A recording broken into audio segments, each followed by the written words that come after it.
yun, malamang hindi alam ni Bongbong Marcos yan kasi nga weak leader siya no. Maraming hindi sinasabi sa kanya. Biro mo hindi siya inabisuhan na, for instance, maraming examples, pero yung one of the things that come up to mind to me is to actually say na walang barel sa KOJC. Ang daming footage na ang lalaki ng mga high-powered firearms at 10,000 pulis yun. Tapos sinabi niya yon, 'di ba? So hindi siya binibrief na huwag mo sabihin yan, etc. Hindi siya sinasabihan ng kung ano yung totoo. Kasi nga weak leader, 'di ba? Weak leader siya. So malamang posible hindi niya alam, 'di ba? Kasi nga weak leader siya. Pero does that make him innocent? No. The buck stops with him. Command responsibility kasi 'di ba? Siya yung president supposedly, 'di ba? So dapat kanya 'yon, kanya 'yan. Yun yung sinasabi niya, yun yung lagi sinasabi ni PRRD. Sa'yo 'yan. Si Trillanes, no? Si Trillanes kasi like yesterday, no? Ano yung karapatan niya? Ano yung personality niya para mag-effect ng warrant of arrest, para mag-serve ng warrant of arrest? As you can see, the country has really gone to the dogs legally. No, that someone like Antonio Trillanes, yung very arrogantly, napaka-arrogante pa nung pagkakasabi niya. Sabi ni Bato na ako magsaserve ng warrant, sinaserve ko, parang batang uhugin, di ba? Ganun ba ang Pilipinas na bawian lang kayo, na para kayong may-ari sa Pilipinas? Di ba kaya nga tayo may mga batas? Never before have I appreciated our constitution and our laws now that it has been trampled upon by the Marcos administration. Ito kasi si Trillanes, noon pa yan talaga na labas-masok sa Malacanang, labas-masok sa bahay ni Martin Romualdez sa Forbes, no? So, utusan din yan, no? At saka nagbibida-bida yan kasi gusto niya maging Secretary of Interior and Local Government. Gusto niya ng papel, gusto niya ng tsapa.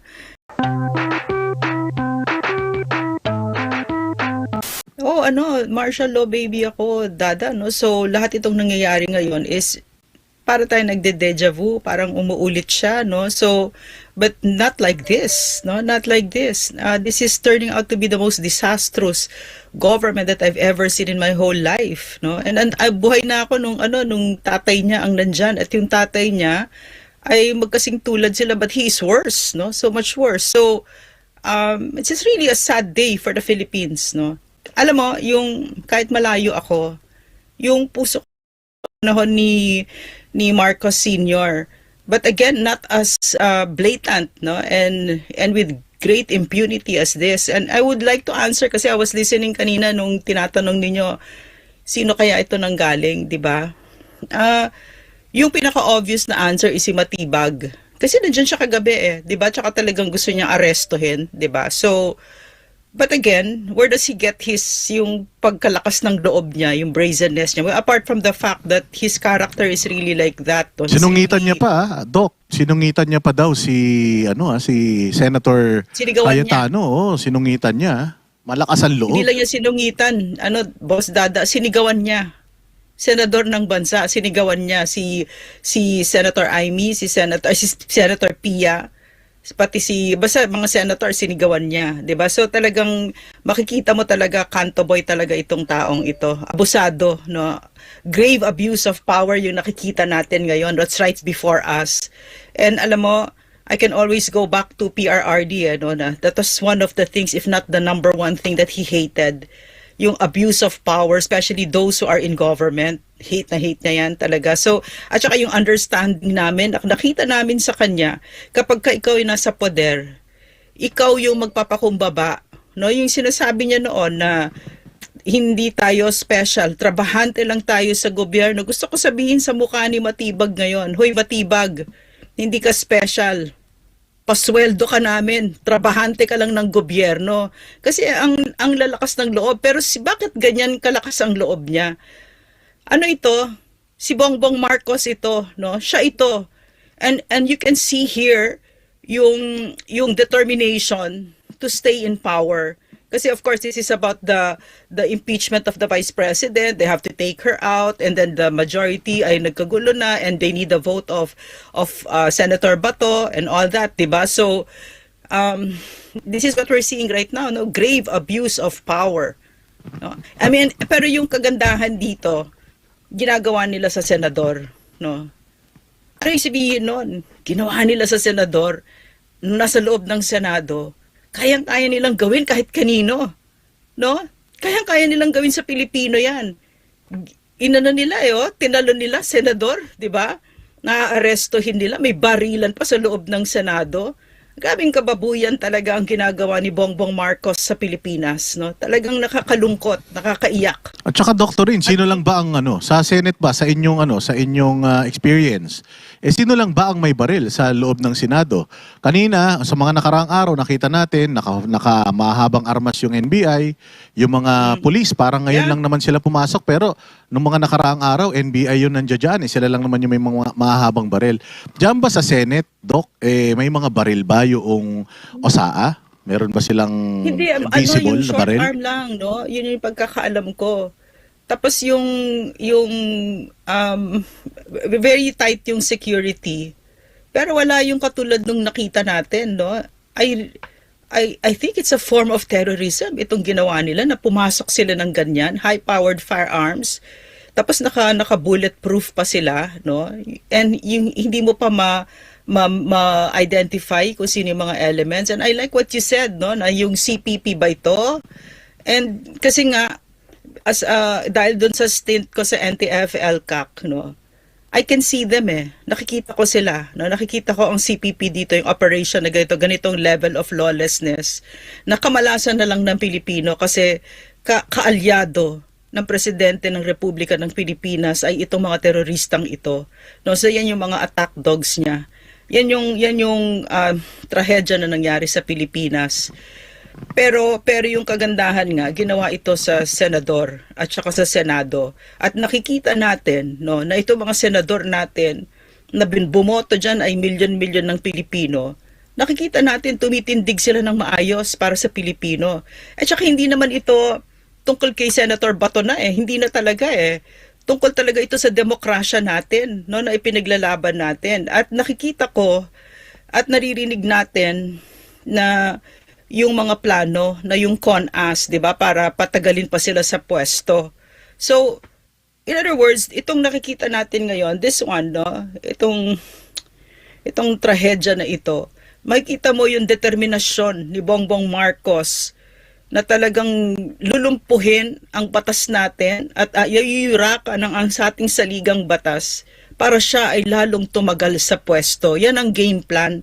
Ay kailangan tanggapin na natin yan. Tanggapin natin na hindi siya bababa sa 2028 at talagang napagplanuhan na nila yan.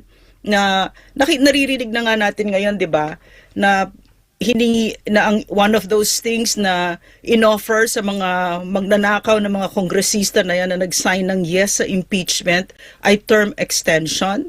'Di ba? So tanggapin na natin na yan ang plano niya pero wag nating tatanggapin na papayag tayo doon. Okay? Kung papayag tayo doon, dapat hindi sila ang makikinabang, yung susunod na. No? So kalungkot ang Pilipinas talaga. Sobra. No? Ano sa tingin mo? Napanood mo yung sinabi ni Senator Amy Marcos na mukhang sa kanila na naman isisisi to na parang baka palabasin, wala naman sigurong gulo dyan kung hindi nyo tinatago si Senator Bato dyan. O kaya wala naman sigurong gulo dyan kung sumusunod lang kayo doon sa gusto ng NBI, kung sino mga nagpunta dyan na magsaserve ng ICC warrant. And ganito na ba kalakas talaga si Trillanes para mangyari itong mga bagay na ito? Kasi yung i-issue pa lang niya ng ICC warrant nang hindi kino-coordinate sa mga korte natin, pag ano na yun di ba usurpation na yan, Doc Lorraine, sa tingin mo? Yeah, not just, it's treason. Boss Dada, it's treason. Soberenya tayong bansa. Walang pakialam ang kahit na sinong dayuhan sa kahit na sinong Pilipino. Ano pinagsasabi ni Trillanes, 'di ba? Kung anybody that accepts na merong karapatan ang isang dayuhan na korte sa isang Pilipino ay legally infirm, may sakit sa utak nila at hindi nila alam yung sinasabi nila. At kaya nga yung pagkasoberenya natin, yung kasarinlan, anong pakialam ng ICC sa atin, 'di ba? So si Bato, si Senator Bato, iharap natin siya sa korte, local court sa Philippine, the Philippine judiciary is working, is functioning well. 'Di ba? So, anong pakialam ng ICC sa atin? At saka yun kasi si Trillanes, bawal kasi magmura 'di ba? So, hindi ako pwedeng magmura ngayon. Kisi lang, Doc. Kisi lang. Pero si Trillanes, no? Si Trillanes kasi like yesterday, no? Ano yung karapatan niya? Ano yung personality niya para mag-effect ng warrant of arrest, para mag-serve ng warrant of arrest? As you can see, the country has really gone to the dogs legally. No, that someone like Antonio Trillanes, yung very arrogantly, napaka-arrogante pa nung pagkakasabi niya. Sabi ni Bato na ako magsaserve ng warrant, sinaserve ko, parang batang uhugin, di ba? Ganun ba ang Pilipinas, na bawian lang kayo, na para kayong may-ari sa Pilipinas? Di ba? Kaya nga tayo may mga batas. Never before have I appreciated our Constitution and our laws now that it has been trampled upon by the Marcos administration.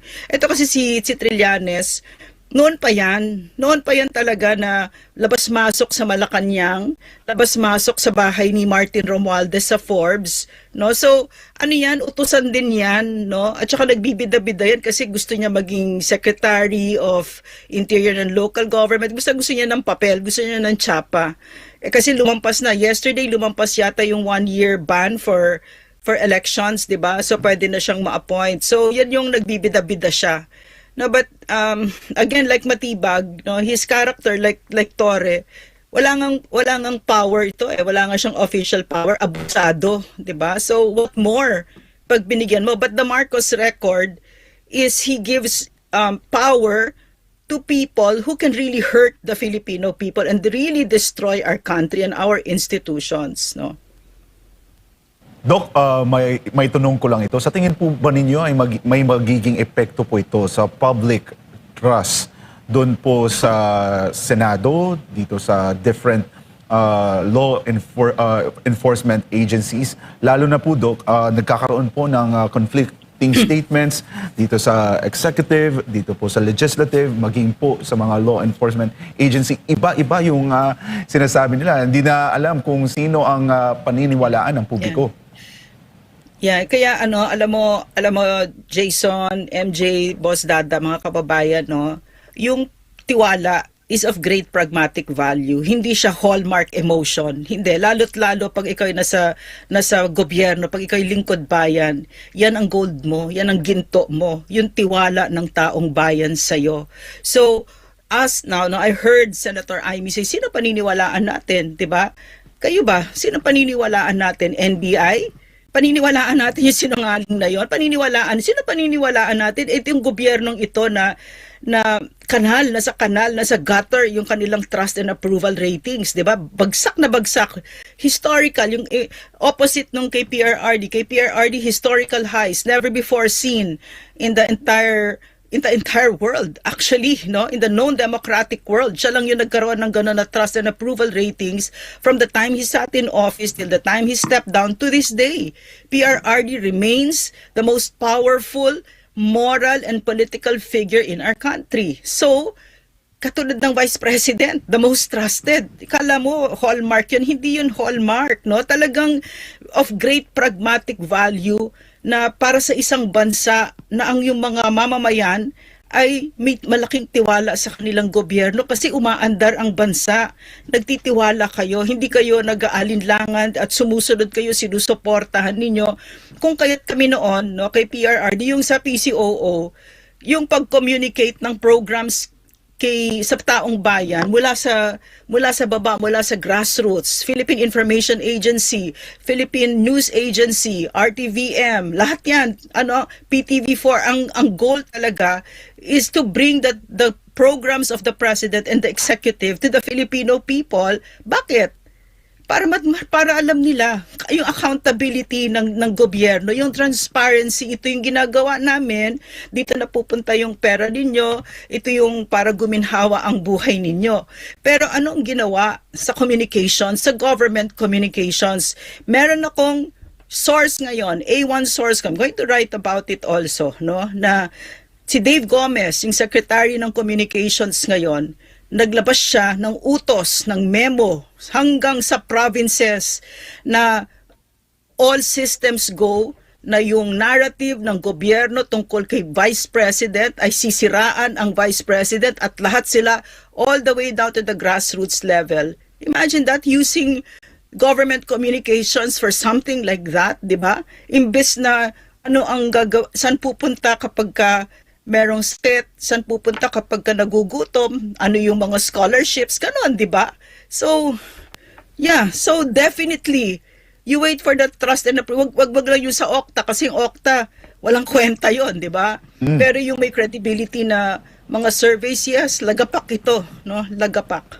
Prof, sa tingin ninyo, Doc, sa tingin ninyo ay magkakaroon po ito ng mga chilling effects, especially po dun sa mga local officials. Kasi sa sitting senator, ginawa nga ito, na ito ang nangyari sa kanya. Paano pa kaya dun sa mga local officials na hindi sang-ayon doon sa kung ano ang gustong mangyari ng kasalukuyang administrasyon?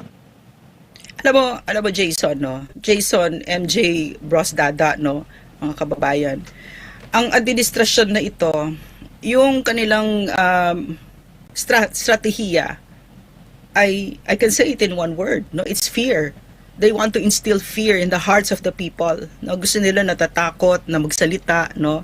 Kasi kakasuhan ka namin, katulad ginawa kay Jason, sa kay Ka Eric, etc., kay Boss Dada. Sa akin, sa SMNI, alam natin kung anong pinag-uusapan natin.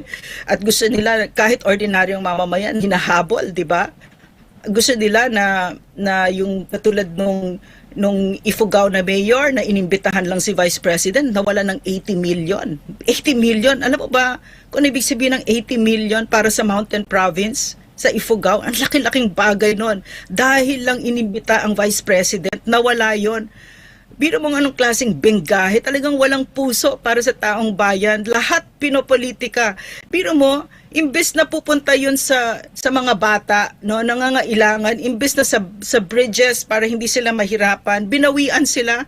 Biro mo gano'n. No? So, ang nilalagay talaga sa puso natin, lahat takot. Pero ano ba natutunan natin? Kay Pastor, kay PRRD, wag tayong matatakot kasi talagang yan ang gusto nila na pang baston nila, 'di ba? Either susuhulan kayo ng pera or tatakutin kayo, 'di ba? Kaya we're applauding itong mga mambabatas natin sa Kongreso na bumoto ng no sa impeachment ng Vice President. Nagpapasalamat tayo kasi alam natin babawian sila. Pero alam natin lahat yon, no? Lahat na bawat salita natin ngayon, babawian tayo. Pero tatahimik ba tayo? Syempre hindi, no? Hindi tayo tatahimik. So yon, yes, totoo. Natatakutin sila, no? Prof, same pattern doon sa nangyari sa KOJC siege. Yes. Alam kong Yes. personally, ikaw na experience po yung nangyari po doon sa Davao City na pilit nga na pinatatahimik ang KOJC at isang tao lang ang hinahanap nila. Pero grabe yung pinadala ng mga kapulisan na para ba talagang delikado or dangerous individual yung hinahanap nila, Doc Lorin? Alam mo, terorista. Yes, no? Akala mo terorista. Yeah, tsaka Dada, naalala mo yon, no? Magkasama din kasi kami parati ni Dada noon. Talagang pwera pa sa ang daming parallelisms itong nangyayari ngayon sa Senado at saka sa KOJC, kahit yung kay PRRD, yung pagkidnap, no, kay PRRD, at saka kay Pastor. Parehas yung pattern, no, Doc Lorraine, no? Same. Parang pinagpraktisan talaga yung KOJC and then ginawa kay PRRD and then ngayon dito naman sa Senado, no? Yeah, that's why Marcos has to step down kasi hindi siya titigil kay PRRD, tumigil ba siya? Hindi. Kay Pastor, tumigil ba siya? Hindi. Dito titigil ba siya? Hindi. Tsaka marami pa na hindi natin alam, ordinaryong mamamayan. I'm telling you, kilala ko sila, no, yung kahit yung mga suppliers ng mga politicians na identified, kahit sila fini-freeze yung mga accounts nila, etc. No, talagang small-minded itong mga ito, tsaka very hayok na hayok sa kapangyarihan. So the patterns are there, no? Itong si Matibag, Nicolas Torre 2.0, di ba? Parehong-pareho lahat. At saka yung wala nga search warrant, 'di ba, nung panahon sa KOJC, and yet naghahalukay si ano doon, 'di ba, si Diwata, naghahalukay, no, nag-sorry ba? Hindi. Tapos ngayon pinag-iinitan pa ulit, 'di ba? So that whole pattern is repeating itself, and this is what it means. This is that we have to look at the patterns, because everything is a pattern at hindi ito titigil. Hindi ito titigil. Yung kagandahan dito, nakikita ko ang Pilipino na lumalaban. No, kasi maraming napapagod na, maraming nawawalan ng pag-asa. Okay, mawalan ng pag-asa kasi or matakot or mapagod. Mapagod ka, tapos magpahinga ka ng konti, pero lalaban tayo kasi ang mangyayari dito, mangyayari sa anak natin. No? Uulit ito. At nanonood ng mga anak natin at ang salilahing Pilipino, lalo pa digital ngayon. Tinuturuan natin sila ngayon paano lumaban sa isang abusadong tyrant, no? Hindi tayo papayag, no? So maganda doon, nakikita ko ang daming lumalaban. Galing, di ba? I'm so proud of these people, no? Filipino talaga, no? Kanina, Doc, napanood mo ba yung statement ni Bongbong Marcos, President Bongbong Marcos? Ang sabi niya, No, nais ko hindi. pong Ano sabihin sinabi sa niya? inyong lahat na wala pong instruction kahit na kanino nahulihin si Senator Bato. So, paanong nangyari yun? Na Yeah, it's the same, nandun sila pero has wala siyang Bongbong instruction. Marcos, yeah, but has Bongbong Marcos done anything for you to trust him? 'Di ba sinungaling 'yan? He's such a liar. 'Di ba sinabi niya na hindi hahabulin ng ICC? Sinabi niya, when did he ever own up? Hindi naman eh. Alam mo itong taong ito, he's a spoiled brat. Mama's boy 'yan. Na lumaki 'yan, na laki sa layaw talaga yan, na sanay siya, na lahat nagtatakip para sa kanya, kahit na anong kabalastugan ang gagawin niya, kaano ko yan kapanahon ko yan, no? So marami ako naririnig na pinaggagawa niyan, karumal-dumal, kahit rape naririnig ko, drugs, everything, pero may tumatakip para sa kanya. So what he's doing now is exactly what he's done all his life. He's never owned up, no? At yung sinabi niya, yung hindi nga siya harapan lumaban kay Vice President, 'di ba? So, what has he done? What has he done for us to trust the words of this liar? He has the lowest trust rating in the entire history of Philippine politics. Gutter, nasa kanal. So why would I believe him? Opo. 'Di ba? Mukha ba akong tanga, 'di ba? No. So, na ibig sabihin 'yun, sinungaling 'yan, no? Opo. Barilan. At pinagsusuot pa daw ng bulletproof vest si Aimee. Oo. So alam na ba nila to bago mangyari ito? Dinideny ng NBI na nandoon sila, pero eto, kakasabi lang na merong isang NBI na bumalik at kinuha yung kanyang gamit. At nagbanggit pa ng pangalan ng kanyang boss. Mas maganda siguro unahan ni Doc Lorraine. Ano ba yung mga nakita mo ron? Napansin mong kakaiba? Kasi may putasan ng dingding na nagaganap eh. Grabe. Natatandaan Pattern. natin ha. O, wala ring paalam. Hinukay yung JMC. Ito naman, walang paalam sa Senado. Binabakbak yung kanilang dingding. Parang ang umuulit yung KOJC sa ating lahat, 'di ba? Alam natin yung pakiramdam na 'yan, no? Talagang walang paalam with impunity, no? Walang batas-batas, no? 'Di ba si Torre noon? Walang batas, wala siyang pake, no? At saka very arrogant na, at saka ganun din, marami na namang pulis, etc., 'di ba? Tapos walang yan. Walang yang Nick Torre, 'di ba? Pero yung kagandahan nga dito, mga senador ito, tayo noon, wala tayong kalaban-laban, 'di ba? Kasi talagang inalipusta, minamatay pa nga sa KOJC. Tapos yun, inamin ba ni Bongbong Marcos? Hindi. Sinabi niya wala nga baril daw. Biro mo yun, 'di ba? So, again, no, who's going to trust Matibag? Has he done anything para pagkatiwalaan natin? Yung mukha na lang niya 'di ba? Mukha na lang niya. Tsaka nakita niyo, ubod ng yabang, 'di ba? Ito yung sinasabi ko na trust is of great pragmatic value sa isang gobyerno. Pero ang trust rating ng gobyernong ito ay bagsak. Kasi nga, isa na siyang, sa pananaw ko, no, sa nakikita ko, para na siyang criminal syndicate na lahat sila, yan, kasama yung Matibag na yan, na napaka-abusado.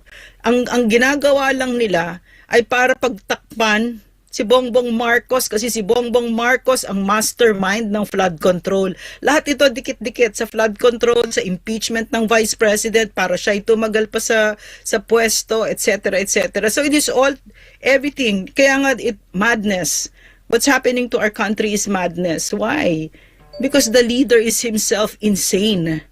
No, so what we're seeing right now is like an insane asylum. Wala nang batas. Wala na. Tingnan mo itong mga ito.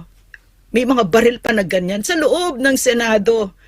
Pero swerte, kasi Senado yan. Isipin mo kung bahay yan ng ordinaryong tao, kayang-kaya nilang gawin, di ba? At malamang ginawa na nila.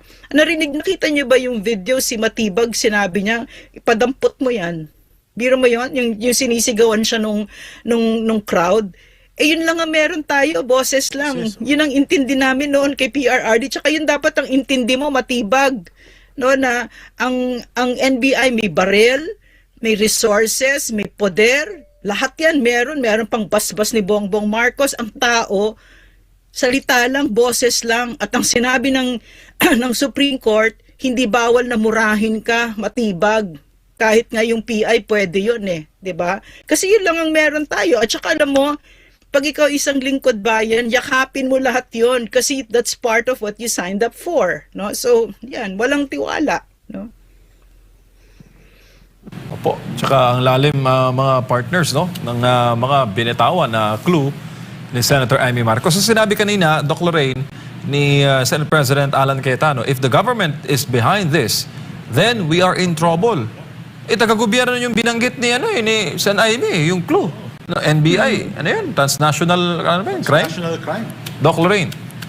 Yeah.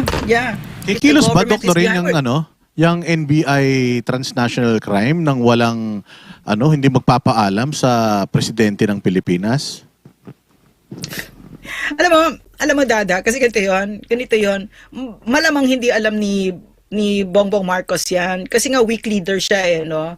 Maraming hindi sinasabi sa kanya. Biro mo hindi siya inabisuhan na, for instance, maraming examples, pero yung one of the things that come up to mind to me is to actually say na walang baril sa KOJC. Ang daming footage na ang lalaki ng mga high-powered firearms at 10,000 pulis yun. Tapos sinabi niya yon, 'di ba? So hindi siya binibrief, no, huwag mo sabihin yan, etc. Hindi siya sinasabihan ng kung ano yung totoo. Kasi nga weak leader, 'di ba? Weak leader siya. So malamang posible hindi niya alam, 'di ba? Kasi nga weak leader siya. Pero does that make him innocent? No. The buck stops with him. Command responsibility kasi 'di ba? Siya yung president supposedly, 'di ba? So dapat kanya 'yon, kanya 'yan. Yun yung sinasabi niya, yun yung lagi sinasabi ni PRRD. Sa'yo 'yan, 'di ba? So yung hiningi niya itong trabahong ito, sa'yo yan, iyo yan. So, yung statement niya kanina na wala siyang kinalaman dito, pwede niyang tapusin yan, 'di ba? Agad, isang salita, ganun ang president, 'di ba? Ganun ang poder na dala mo, pero hindi niya magawa kasi hindi niya alam. Marami siyang hindi alam. Si Bongbong Marcos, kung meron mang isang maliwanag na dapat sa atin, ay wala siyang kakayanang mamuno at dapat na siyang mag-resign. Dinala niya ang Pilipinas, bumulusok ang ekonomiya natin, napakaraming nagugutom, mas maraming gutom ngayon kaysa hindi gutom. Yung matutulog ngayong gabi, around 7 out of 10 Filipinos gutom. Biro mo yon, 'di ba? So yon, no? So yes, it's possible na hindi niya alam kasi nga weak leader siya, wala siyang alam. Opo. Pero the buck stops with him. Siya pa din ang ibibintang natin dito. Opo, Doc Lorraine, huling tanong na lang po namin. Nanawagan Yes. po si Senator De La Rosa kanina ng rescue, tulong mula po sa mga kabalyero o mga produkto po ng Philippine Military Academy. Alam ko na malapit po kayo sa mga heirs o sa mga kabalyero. Anong tingin mo doon?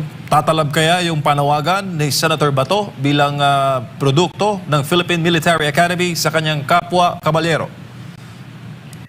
I don't know for sure, but I hope. Kasi I hope they recognize na it's not about Senator Bato de la Rosa as a person anymore, but it's about the institution of the Senate, and it's about the democratic processes of our country, and that a soldier, walang kahit yung retired, a soldier is always a soldier.